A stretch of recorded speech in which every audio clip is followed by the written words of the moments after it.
Middle ഈസ്റ്റിലെ perfume റീറ്റെയിലറായ V പെർഫ്യൂംസിന്റെ 51ാം ഷോറൂമിന് സൗദിയിൽ തുടക്കമായി. ജിദ്ദയിലെ മാൾ ഓഫ് അറേബ്യയിലാണ് പുതിയ സ്റ്റോർ തുറന്നത്. അന്താരാഷ്ട്ര ബ്രാൻഡുകളടക്കമുള്ള വിവിധ പെർഫ്യൂമുകളാണ് പുതിയ സ്റ്റോറിലും ലഭ്യമാക്കുക.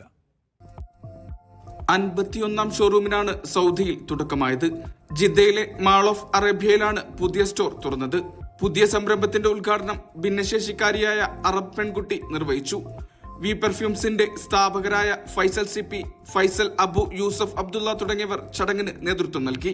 ജൈസൽ കെ പി, ജഹാംഗീർ ഇളയടത്ത്, സ്ഥാപനത്തിലെ ജീവനക്കാർ തുടങ്ങിയവർ ചടങ്ങിന്റെ ഭാഗമായി. വി പെർഫ്യൂംസിന്റെ എക്സ്ക്ലൂസീവ് പെർഫ്യൂംസ്, അന്താരാഷ്ട്ര ബ്രാൻഡുകളുടെ വിവിധ പെർഫ്യൂമുകൾ എന്നിവയുടെ വലിയ ശേഖരമാണ് പുതിയ സ്റ്റോറിലും ലഭ്യമാക്കുക. സൗദിയിലെ മുഴുവൻ പ്രവിശ്യകളിലും അടുത്തുതന്നെ ശാഖകൾ തുറക്കുമെന്നും മാനേജ്മെന്റ് അറിയിച്ചു. Media 1, Jeddah.